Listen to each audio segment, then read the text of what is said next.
스킵 출애굽기 제22장 형벌이 강해야 죄가 움츠린다 라는 제목으로 우리 성경 공부하도록 하겠습니다. 스킵 출애굽기 제22장 형벌이 강해야 죄가 움츠린다. 21장은 인권 그리고 생명 또 사유재산권에 대한 사유재산권에 대한 법률을 다루고 있다라고 말씀을 드렸습니다. 오늘 나눌 22장은 역시 인권, 생명, 사유재산에 관한 법이지만 그 인권, 생명, 사유재산의 침해에 대한 형벌 및 배상에 관한 법이 기록이 되어져 있죠. 구체적으로 절도, 그리고 담보, 간음 등에 관한 법이 기록이 되어 있습니다. 먼저 1절부터 4절입니다. 1절부터 4절은 절도에 대한 법률 조항입니다. 특별히 절도는 뭐예요? 고의적 피해에 관한 배상법이다 라고 생각하시면 됩니다. 법률 용어부터 한번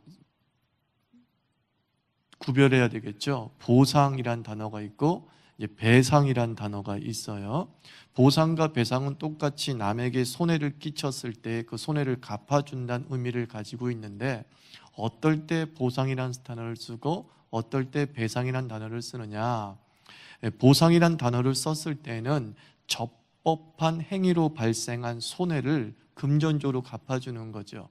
예를 들면 나라에서 도로를 만들기 위해서 어쩔 수 없이 부득이하게 사유재산의 땅을 흡수해야 될 필요가 있지 않습니까? 그때는 배상이 아니라 보상을 해주는 것이죠.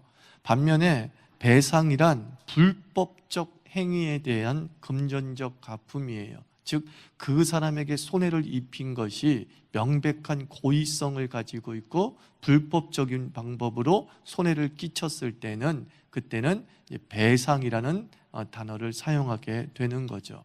그러니까 절도에 대해서 손해를 입혔을 때에 절도로 인하여서 발생한 손해를 갚아준다라고 했을 때에는 이제 배상이라고 하는 단어를 사용하게 되는 거죠.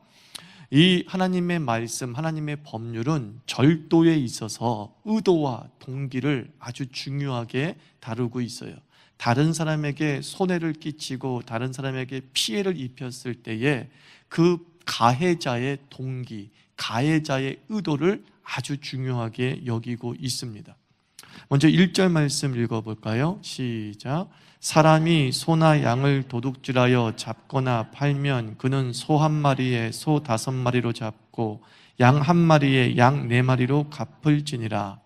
자, 소는 5배를 갚으라고 얘기하고 있고 양은 4배를 갚으라고 얘기하고 있어요. 똑같은 물건인데 소에 대해서는 5배, 양에 대해서는 4배라는 거죠. 물론 소가 그만큼 중요한 자산이다 라고 하는 의미도 가지고 있지만 이 소는 관리하기가 매우 힘든 가축이에요. 그래서 관리도 매우 철저히 합니다. 즉 양은 방목해가지고 막 내버려 두면서 때로 키우지만 소는 말이죠, 5마리, 많아도 10마리 내를 이렇게 외양간에 가둬서 이렇게 키운단 말입니다. 중요한 가축이기 때문에 관리를 철저히 하는 거죠. 그렇다고 한다면 그 소를 훔치려고 하면 치밀한 계획이 있어야 되는 거예요. 그냥 양은 지나가다가 들판에 양 한 마리 있네? 쑥 가져갈 수도 있어요. 우발적으로 훔칠 수도 있어요. 그러나 소를 훔치기 위해서는 우발적으로 훔칠 수가 없어요. 계획을 세워야 돼요. 밤 늦게 들어간다는 생각을 해야 돼요. 또는 그 주인이 나갔을 때를 노려야 돼요.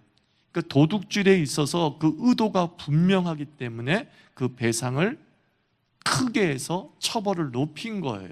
너는 우연적으로 절도를 한 것이 아니라 계획적으로 절도를 했기 때문이다 라는 거죠. 그래서 우리가 과실치사와 살인은 좀 구분하지 않습니까?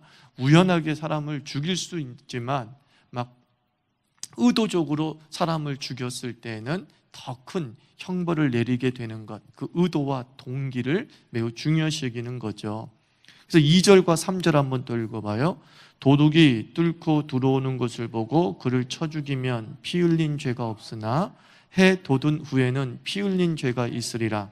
도둑은 반드시 배상할 것이나 배상할 것이 없으면 그 몸을 팔아 그 도둑질한 것을 배산할 것이요 라고 말씀합니다.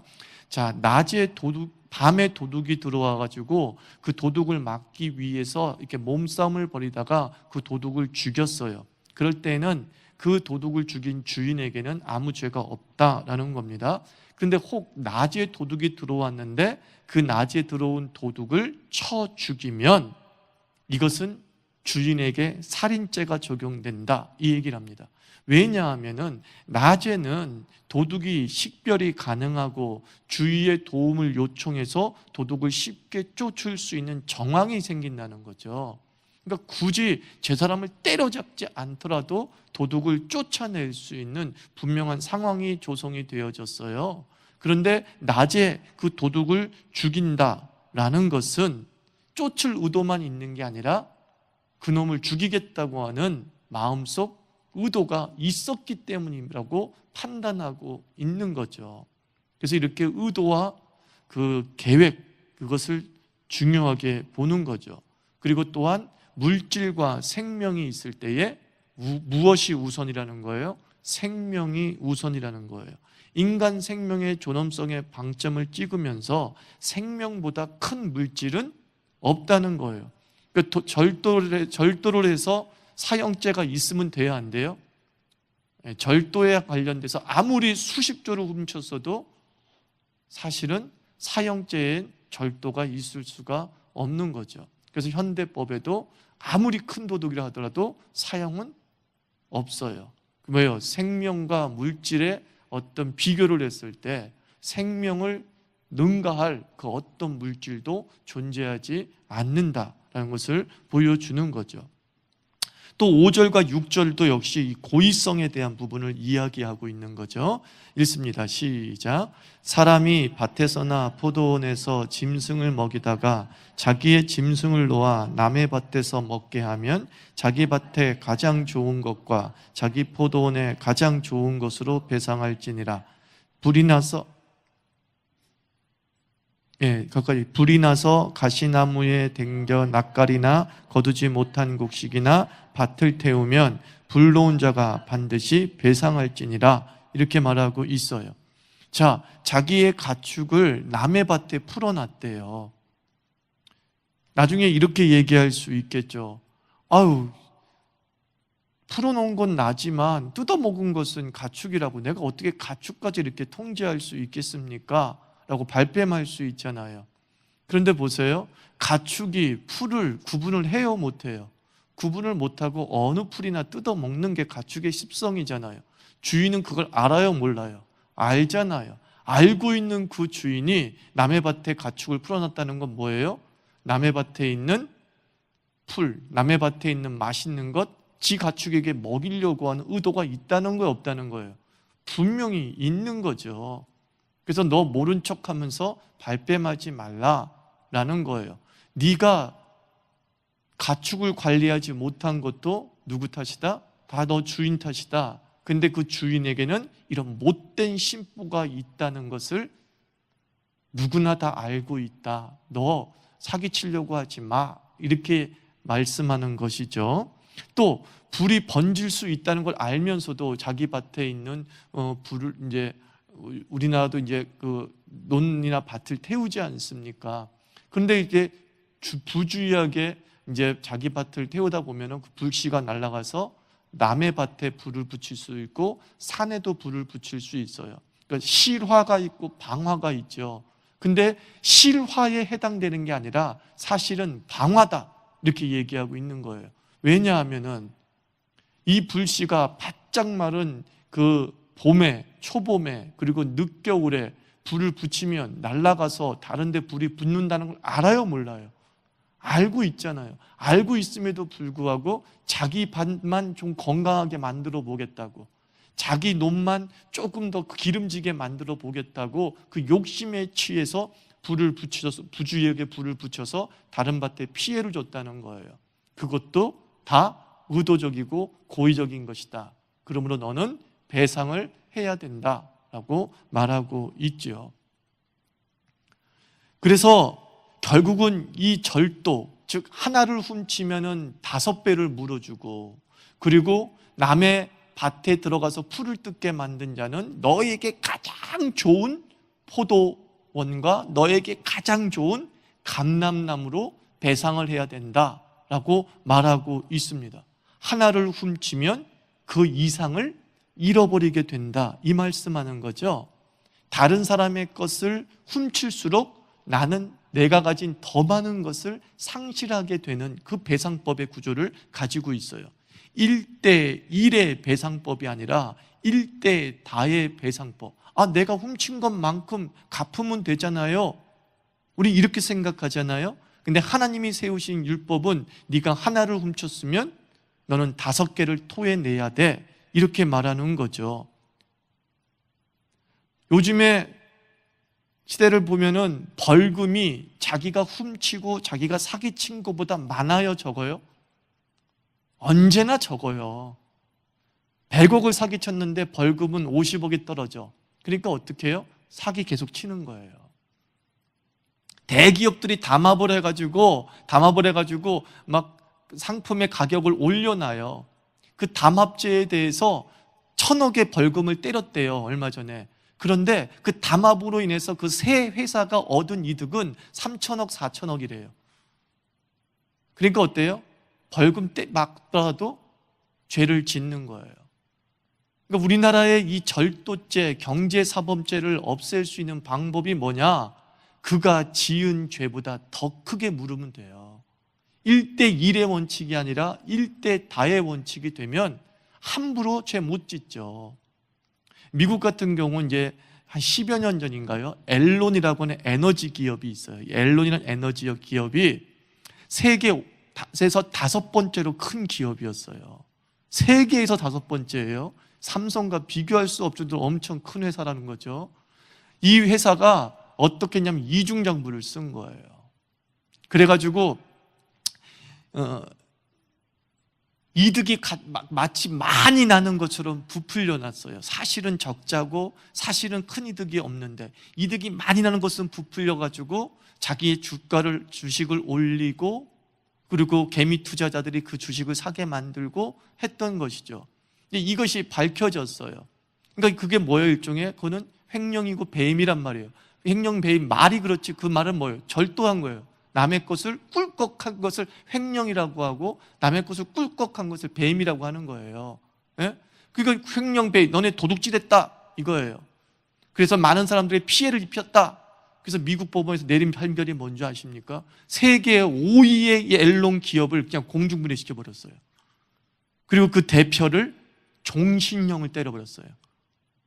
종신형이 없으니까 거기는 그 주는 뭐더라? 만 몇 년을 때렸어요, 걔한테. 그러니까 무기보다 종신이 더 무서운 거예요, 여러분. 뭔지 아십니까? 무기는 감형이 돼요. 나올 수 있어요. 종신은 뭔지 아십니까? 죽을 때까지 있으라, 그런 뜻이에요. 죽을 때까지. 그러니까 종신형을 때려버렸어요. 그러니까 미국이 그렇게 빈부의 격차가 심하고 여러 가지 깡패짓을 하는 나라임에도 불구하고 그 나라의 시스템이 유지되는 이유가 무엇이냐면은 법을 어긴 것에 대해서는 철저하게 묻는다 이거예요. 철저하게. 그러니까 그 부분에 대해서 서로가 동의가 되니까 그래, 정당하게 법이 좀 집행되고 있는 것 같아 라고 하면서 받아들여지는 거죠. 남의 것을 훔치는 것이 얼마나 무섭다는 것을 보여주는 거죠. 그래서 우리나라가 바로 이 횡령, 배임, 사기, 절도에 대한 형량이 자기가 지은 벌보다 너무나 낮기 때문에 죄 짓는 것에 용감해지는 거예요. 여전히 횡령, 배임이 끊어지지 않는 이유가 뭐냐? 경제사범들이 우후죽순으로 나타나는 이유가 뭐냐? 갚아도 되지 않을 것들이 너무 많은 거야. 그리고 또 갚아야 되는 것을 뭘로 갚아요? 노동으로 갚을 수 있대요. 근데 황제 노동이라고 하죠. 그 사람의 하루 인건비를, 회장이 갇혔을 때는 그 사람 하루 인건비를 막 몇 천만 원을 하는 거야. 그러면 그 사람은 50일 동안 구류돼서 이렇게 잠깐 노동을 하면 수백억을 갚아버리는 거야. 말이 되냐고요. 나는 다른 사람은 수천만 원을 잃어서 수천만 원을 잃은 수백 명이 모여서 수백억이 된 건데 그 수천만 원을 투자한 그 사람은 평생을 모은 거잖아요. 근데 50일 일하고서 수백억을 깎아줘 버려. 말도 안 되는 일이 우리나라에서 벌어지고 있는 거예요. 그러니까 이런 법이 하나님의 정신의 법으로 바뀌면, 즉 남의 것을 빼앗아가는 것은 네가 더 많은 것을 잃을 수밖에 없다라고 하는 이 하나님의 재산권의 보호의 정신만 온전하게 법에 적용해도 이 죄가 완전히 사라지진 않지만 확산되지는 못할 거라는 거죠. 좀 무서워하는 마음으로 움츠리는 그런 제도가, 사회가 될 수 있는 거죠. 근데 뭐예요? 죄 짓는 것에 용감한 거야. 왜 그렇다고요? 자기가 얻은 이득이 형벌보다 많기 때문에. 그게 제도가 사라지지 않는 한 이 절도, 남에게 피해를 끼치는 이 나쁜 행위들은 근절될 수가 없다라는 것을 사실은 몇천 년 전부터 우리에게 보여주는 교훈이에요. 교훈.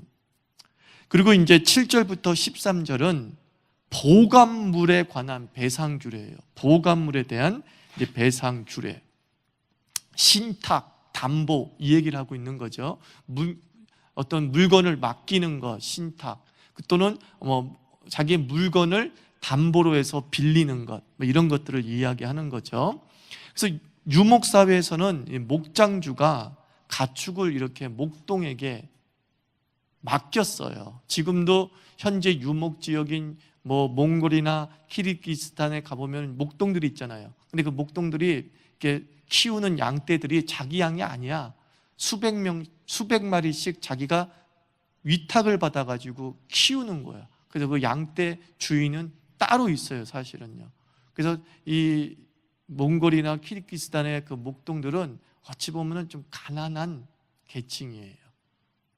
수백 마리 양떼가 있네. 부자네 생각하지 마세요. 대부분은 다 위탁받아서 주인들은 도시에 살고 있고요. 어쩌다 한 번씩 와가지고 월급 주고, 그리고 그 양들 파는 일들에 관여하고 하는 것 외에는 없단 말이죠. 자, 이제 물건을 이제 보관했을 때 문제가 발생할 수 있잖아요. 물건을 맡겼든지 가축이나 소를 맡겼을 때 문제가 발생할 수 있어요. 즉 절도를 당할 수 있단 말이에요. 절도를 당했을 때에 가장 먼저 성경은 뭐라고 하냐면 맡은 자를 조사하라 이거예요. 즉 그 위탁을 받은 자가 그 양을 빼돌렸는지를 조사하라. 그런데 이 위탁을 맡은 자가 나는 절대로 훔친 적이 없어요. 그리고 전체적인 정황을 봤을 때 얘라고 꼭 집을 만한 증거도 나오지 않아. 그런데 주인 입장에서는 어때요? 도둑이 누군지 모르는 상황에서 그렇다면 맡은 네가 도둑이지 라고 말할 수밖에 없잖아요. 자, 이걸 또 생각을 해서 하나님은 또 어떤 법을 만들었냐면, 그렇다면 그 맡은 자가 자기 결백을 누구께 맹세해서? 여호와께 맹세하면 그의 결백을 인정해야 된다, 이 얘기를 하고 있어요. 즉 모든 판결의 최종 권위는 하나님이시다 라는 것을 보여주고 있는 거죠. 하나님 앞에서 나는 의인입니다, 나는 죄가 없습니다 라고 한다면 그의 무죄를 받아들여야 된다. 물론 이것이 훗날 부작용이 발생해서 여호와의 이름을 남발하고 악용하게 되죠. 여호와 하나님을 무서운 줄 모르고 내가 하나님께 맹세하건대 난 그러지 않았어? 또는 하나님께 맹세하건대 내가 그런 일을 했어? 이런 식으로 해서 하나님의 권위를 이용해서 자신의 이익을 챙기는 일이 이스라엘 사회에서 너무나 비일비재했어요. 마치 21세기 우리 기독교인들이 제가 장로인데 거짓말 하겠습니까? 그 말과 똑같은 거예요. 내가 장로인데 사기치겠습니까?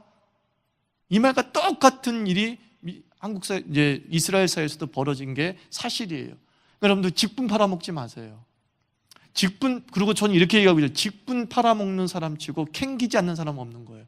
자기가 뭔가 캥기니까 직분 팔아먹는 거예요. 아, 내가 교회 장로예요. 사기치고 있는 게 들킬까봐, 자신의 정직성이 들킬까봐 이 얘기를 하는 거예요. 대부분의 사람들은요, 자기가 장로라는 말을 잘 안 해요. 왜 그런지 아세요? 장로답지 못하게 살고 있기 때문에.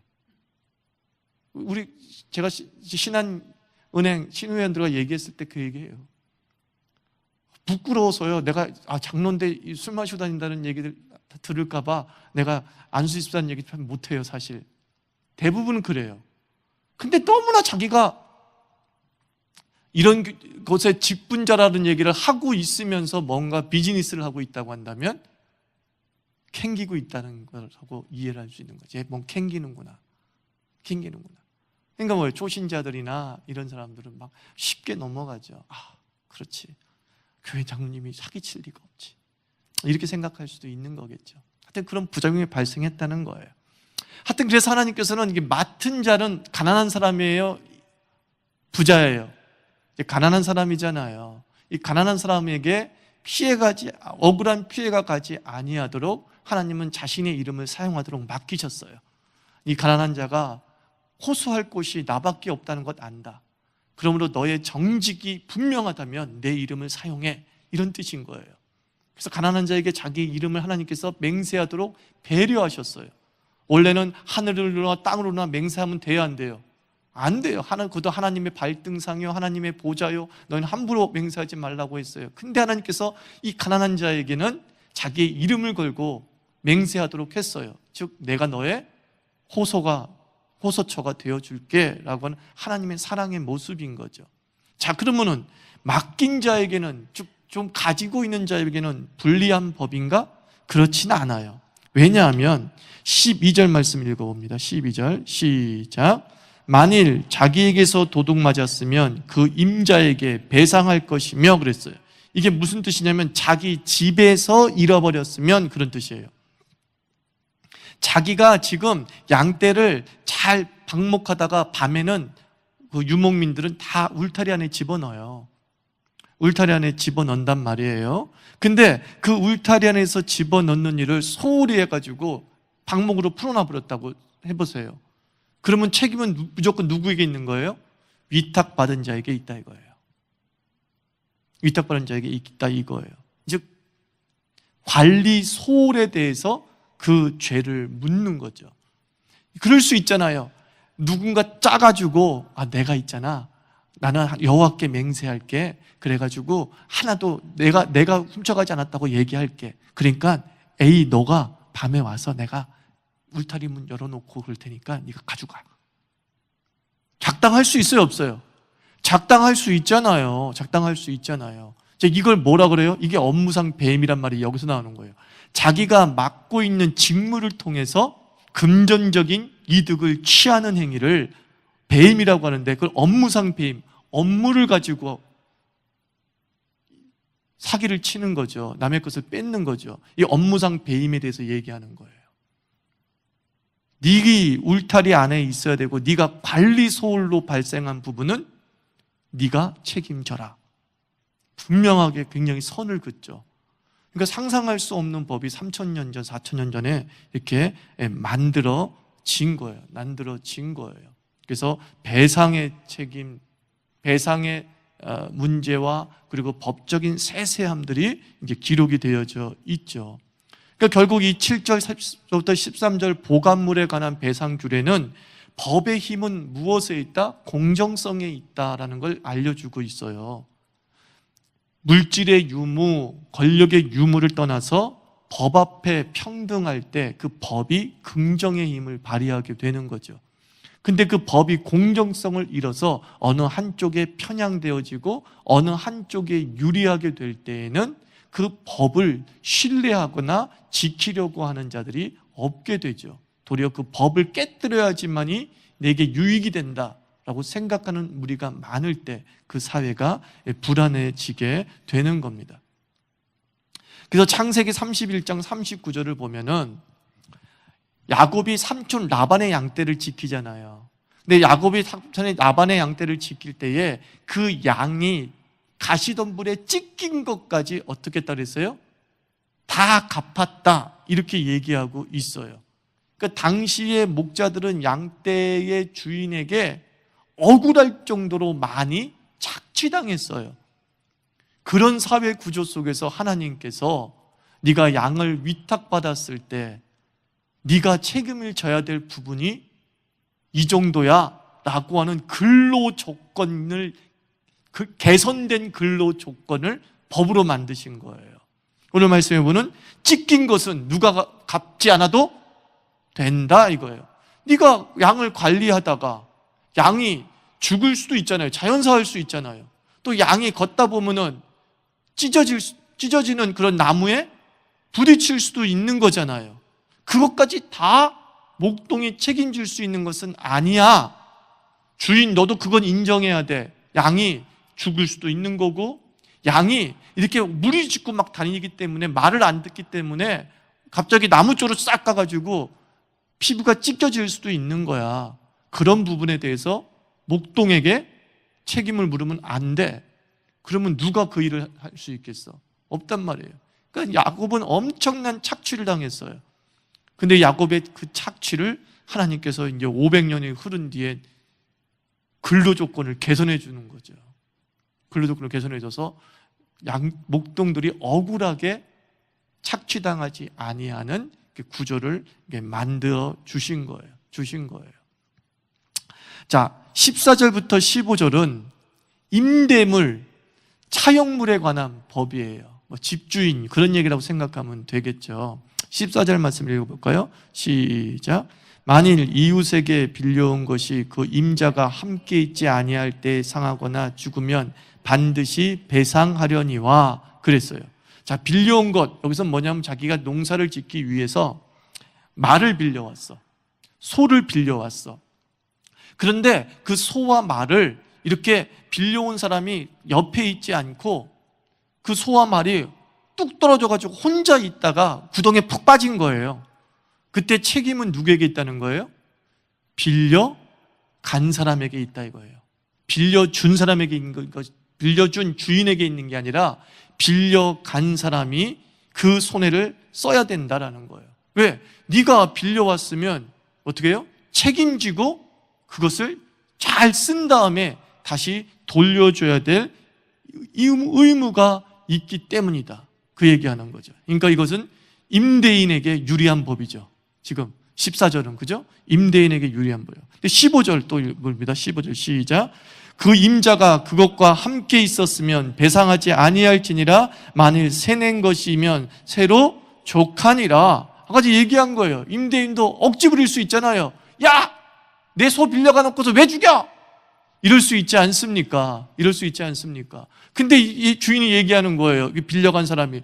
밭일을 하고 있는데 죽은 거예요. 근데 옆에 있었다. 같이 밭일하고 있는데 쓰러졌다. 어떡하란 말이냐? 근데 주인은 얘기해. 웃기지 마. 얼마나 건강한 소였는데, 우리 집이 얼마나 깨끗했는데 네가 흠짓 안 했어? 이 얘기가 똑같은 거예요.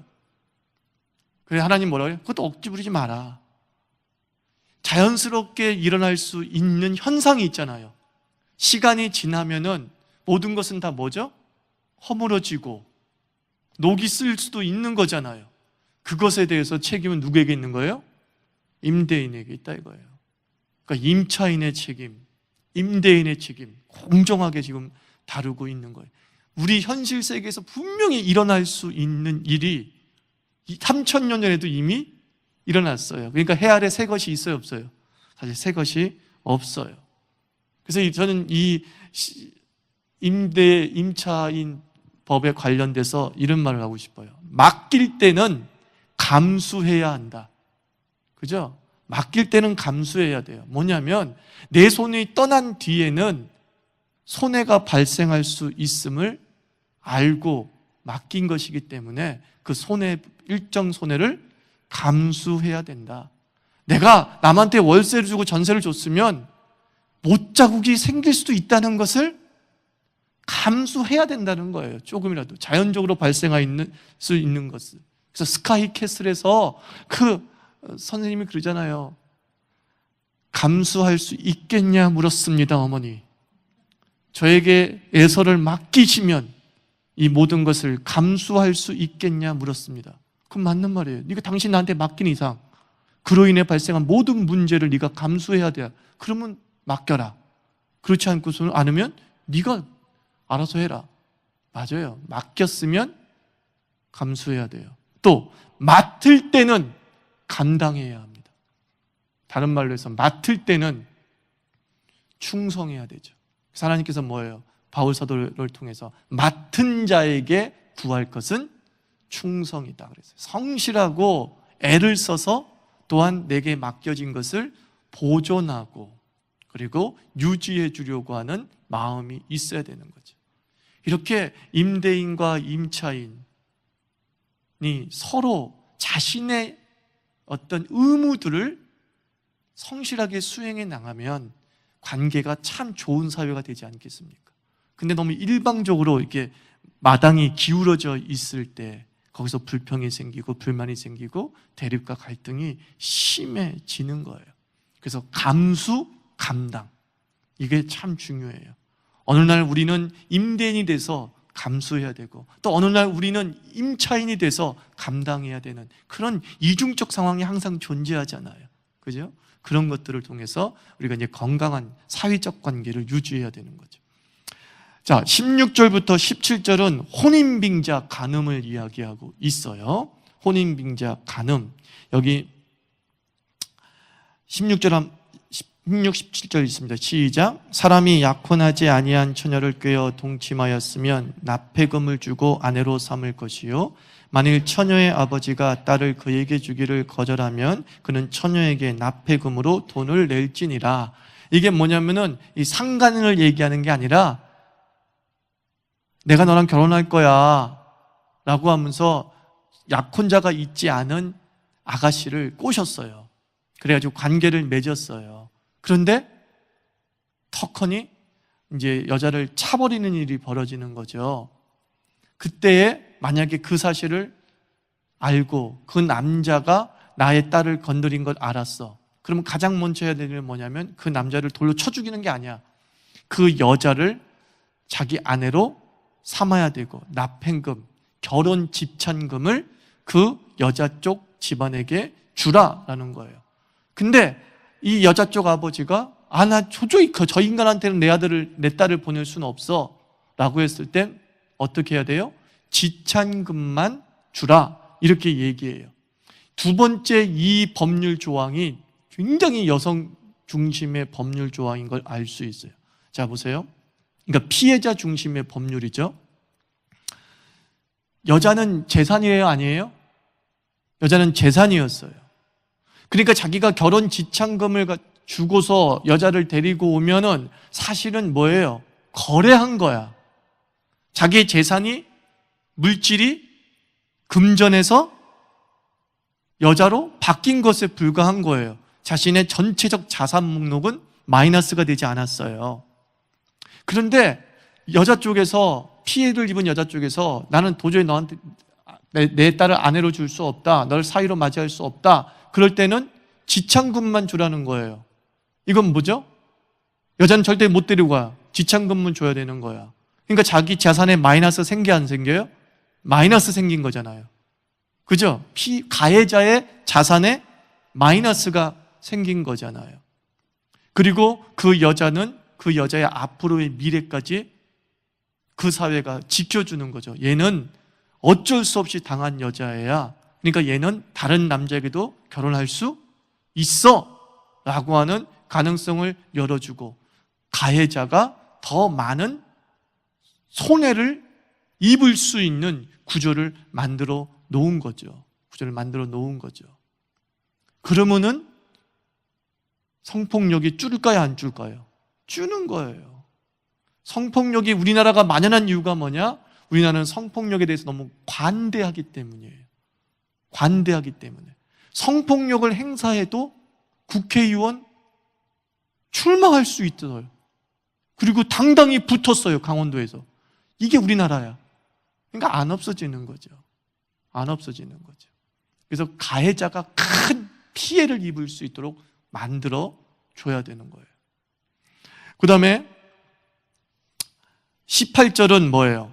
읽어볼까요? 시작. 너는 무당을 살려두지 말라. 여기서 무당이 이제 카사프라는 여성명 명사로 된 걸 봐서 이제 무녀 또는 신녀라고 말할 수 있겠죠. 그래서 무당을 살려두지 말라. 뭐 여러 가지 이유가 있겠지만 여기서 한번 이 본문의 맥락을 가지고서 살펴본다고 한다면, 자, 신녀야, 신녀. 그래서 당시에 그 무녀, 무당들은 점을 치기도 했지만 신과의 교제를 상징하는 성행위도 신전에서 비일비재하게 일어났다라고 말씀을 드렸죠. 그래서 어떻게 보면 합법적 외도, 합법적 창녀가 바로 무녀들이기도 했단 말이에요. 그러니까 하나님께서는 이건 뭐예요? 성결을 위해서 무당들을 살려두지 말라. 이제 오늘 본문만 가지만 얘기하는 거예요. 계속 지금 뭐예요? 결혼 이야기 나오잖아요. 그죠? 결혼 이야기가 나오다가 갑자기 그 다음에는 짐승과의 수간도 하지 말라라고 하는 성행위 중간에 너는 무당을 살려두지 말라 이렇게 들어간 걸로 봐서 이 무녀가 하는 여러 가지 행위 중에서 그 성적 행위에 대해서 하나님께서 매우 불결하게 보고 계시고 부정하게 보고 계시다라는 것을 알 수가 있어요. 그래서 아주 건강한 성생활을 위한 지침이다 이렇게 말씀드릴 수도 있겠죠. 그 다음에 19절은 수음에 관한 법이죠. 수음, 수간이라고 그러죠. 짐승과 행음하는 자는 반드시 죽일지니라. 뭐 짐승과 어떻게 행음할 수 있겠어요? 라고 할지 모르겠지만 이제 당시에 지금도 마찬가지래요. 가난한 이 목동은 아내를 얻지 못하잖아요. 아내를 얻지 못하는데 막 성욕이 불타올라요. 그 성욕이 불타오르는 방법으로, 해소하는 방법으로 자기가 키우는 양떼나 소떼, 가축을 상대로서 행위를 했다는 거예요. 아프리카에서 에이즈가 발원을 했다고 하죠. 근데 그 아프리카의 에이즈의 원래 가지고 있었던 동물이 무슨 푸른 원숭이인가? 그렇다면서요. 근데 그 푸른 원숭이가 사람과의 성행위로 인해서 사람에게 옮겨진 거죠. 에이즈가 옮겨지게 된 것, 그게 역학조사를 통해서 밝혀진 거잖아요.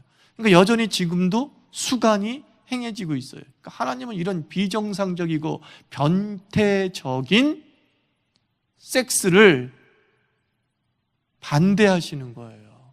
그래서 변태적이라고 말씀드렸다는 것은 앞서 말한 그 무녀 얘기도 마찬가지고, 그리고 혼인을 빙자해서 여러 여자를 건드리는 행위라든가 로리타리즘이라고 하죠. 성의 도착증,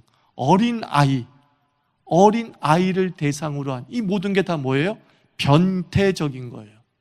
정상적인 성행위 외에 하는 모든 행위에 대해서 하나님께서는 매우 못마땅하게 여기신다는 겁니다. 그 다음에 20절은 우상숭배에 관한 법이고 21절부터 27절은 사회적 약자에 관한 보호법입니다. 가난한 자를 이용하고 착취한 죄의 형벌이 있어요. 그게 뭐냐면 하나님께서 가난한 자를 괴롭히고 가난한 자를 통해서 돈 벌려고 하는 자들은 반드시 개입해서 어떤 형벌을 내리시냐면은 24절 읽어봅니다. 시작.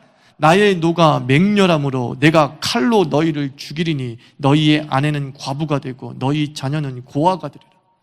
무서운 말씀을 하고 계세요. 하나님께서 어떤 행위에 대해서, 절도 행위에 대해서는 그냥 법률적으로 해결을 하시는데 가난한 자를 착취하고 가난한 자를 이용한다고 한다면 내가 너를 갈로 쳐 죽일 뿐만 아니라 너희 자녀까지도 네가 착취했던 그 과부, 네가 착취했던 그 고아처럼 되게 만들 것이다. 자녀에게까지 형벌, 연좌제를 말씀하세요. 그만큼 하나님께서는 가난한 자를 이용해 먹는 것을 죄악 중에 죄악으로 여기신다라는 거예요. 우리말에 뭐죠? 없는 사람 뭘 빼먹어요? 네? 간을 빼먹어요? 그 있잖아요. 뭐 없는 사람의 하여튼 그런 아주 좀 슬픈 말이 있잖아요. 예? 그런 것들이 얼마나 위험한 것인지를 얘기해 주는 거예요. 기억해서 하나님이 내가 직접 그 인간한테 개입할 거야. 없는 사람 등쳐먹는 사람은 내가 직접 개입할 거야. 없는 사람 거 착취하고 빨아먹는 인간한테는 내가 직접 개입할 거야. 하나님이 사회적 약자를 보호하기 위한 의지가 얼마나 강하신지. 왜냐하면 자기가 선택한 이스라엘 백성도 그 사회에서는 어땠어요? 약자였잖아요. 너희도 나그네였고 너희도 과부였고 너희도 고아였잖아.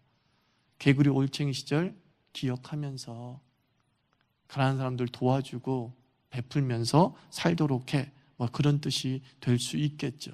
그래서 25절부터 27절까지는 좀 담보 없이도 대출을 해주는 사회가 되라 이 얘기를 하고 있는 거예요. 그죠? 고리로 취하지 말고 이자 없이 돈을 좀 빌려주고, 그리고 옷은 담보 잡았다 할지라도 그것은 밤에는 이불이 되기 때문에 얼어 죽지 않도록 다시 해가 지기 전에 돌려줘라 라고 하면서 가난한 사람을 향해서 너무 많은 돈을 빼앗아 먹으려고 애를 쓰지 말라라는 거예요. 그래서 우리나라도 좀 사회적 은행이 활성화돼야 돼. 여러분, 은행에서 대출 받으려면 뭐가 있어야 되죠? 담보가 있어야 되는데 가난한 사람은 담보가 있어요, 없어요? 있을 수가 없잖아요. 그러니까 도저히 돈을 못 빌리죠. 돈을 못 빌리니까 어떤 가게도 해보려고 하고 포장마차 한번 해보려고 하고 리어카 하나 사려고 해도 못 사는 거예요. 못 사는 거예요. 그래서 세계 곳곳에서 이제 사회적 은행이 활성화되고 있죠. 많은 선한 사람들이 자기 돈을 갖다가 10,000원씩 또는 100만 원씩 투자를 해요. 그냥 투자를 하는 거야. 그러면 그 사람들이 수천 명이 모여가지고 수백억을 만들어요. 수백억을 만들어서 그 은행이 하는 일은 뭐냐면 철저하게 조사를 해서 이 사람은 정말 담보도 없이 돈을 빌릴 수도 없는 사람이야. 근데 이 사람은 일하려는 의지가 있어. 그 사람한테 돈을 빌려줘요. 무담보로 빌려줘요. 그래서 인도의 그람심 은행인가요? 그 은행에서는 그 담보 없이 돈을 빌려줬는데도 불구하고 회수율이 90%에 가깝대요. 가난한 사람이 거짓말하는 건 아니라는 거예요. 그 사람들이 없어서 못 갚는 거지 있으면 갚는 거예요. 갚는 거예요. 그래서 무담보로 대출을 해서 그 사람들이 일을 해서 또 가게를 차려서 다시 돌아오는 거죠. 그래서 제가 아는 어떤 목사님들도 그 꿈을 꾸는 거예요. 교회가 모여서 좀 자본을 만들어가지고 김밥 나라 같은 거 차려주자는 거예요. 그 교인에 조금 힘들고 어려운 사람들 다 5-6명을 모아서 그 사람들한테 김밥 나라를 딱 차려줄 수 있는 자본금을 빌려주라는 거예요. 근데 실제로 그렇게 한 교회가 있어요. 근데 다들 2-3년 만에 원금을 회수해서 돌려줬대요. 왜냐면 김밥 나라 하려면 아르바이트생 5명은 있어야 되잖아요. 24시간 운영이니까. 그러니까 그것을 힘들고 어려운 사람이 함께 운영해 나가는 거예요. 보증금, 인테리어 이런 비용이 부담되니까. 성경이 그 얘기하고 있는 거예요. 가난한 사람들한테 등쳐먹을 생각하지 말고 가난한 사람들에게 좀 배려하고, 그리고 가난한 사람들이 거짓말하고 불성실한 사람들이 아니다. 그들은 열심히 일해서 번 돈으로 기꺼이 갚을 마음을 가지고 있는 선한 사람이 대부분이다. 이 얘기를 하고 있는 거죠.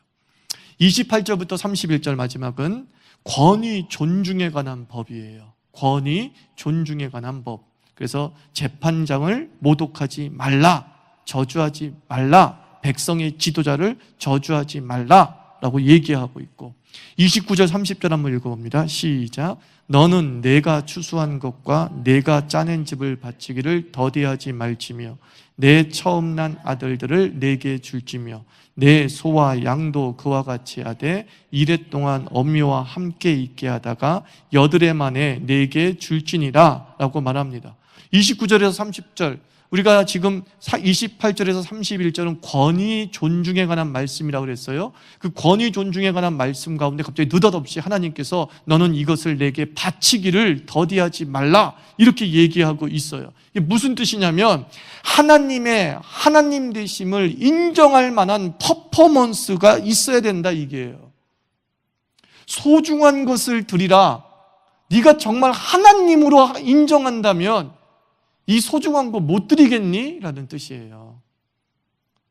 네가 정말 이 이스라엘의 참 주인이요 참 왕이 하나님이심을 너희가 인정한다면 그 인정하는 그 마음가짐을 너희들의 소중한 것으로 보이라 얘기하고 있는 거예요.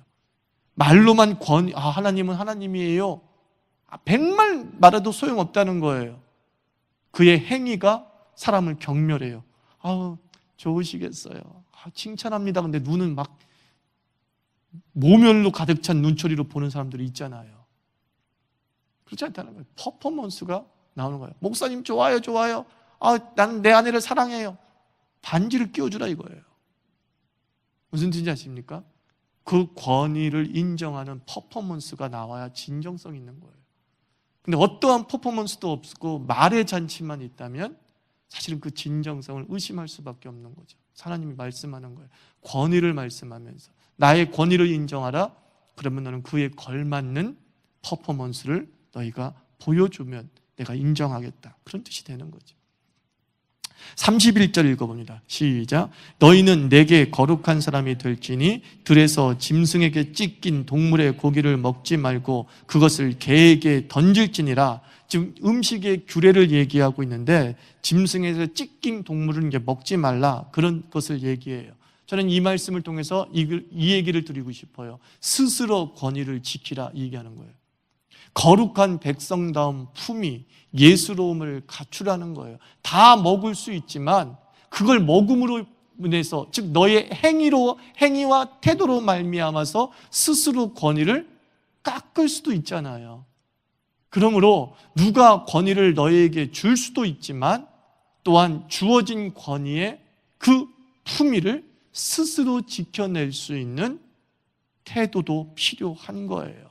그래서 옛날에 우리 목사님들은 동네 목욕탕을 절대 안 가셨다 그러죠. 동네 목욕탕에서 교인들을 만날까 봐. 벌거벗은 모습 보면 그 당시는 이제 괜히 흉이 될 수도 있고 하기 때문에 그냥 격이 다르다라는 것을 보여주시기 위한 퍼포먼스였다고 봐요. 난 나쁘다고 생각하지는 않아요.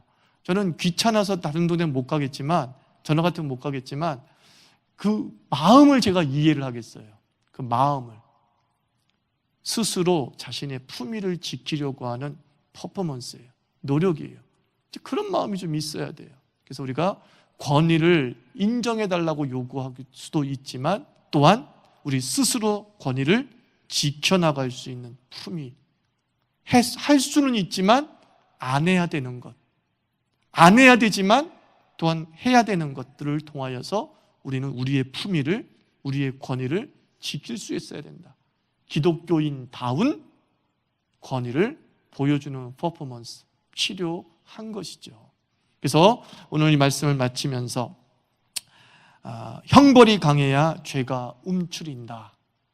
이것은 율법주의 사회로 돌아가자라고 말하는 것이 아니라 그 죄가 얼마나 무서운가를 피부로 느껴야지만이 비로소 하나님의 구원이 얼마나 놀라운지를 우리가 체험하게 되고 자유가 얼마나 소중한 것임을 우리가 확인하게 되는 것이죠. 그래서 대한민국 사회가 죄가 움츠러드는 그런 법이 만들어지게 해달라고 항상 기도하면서 나아갔으면 좋겠습니다. 기도하겠습니다. 제가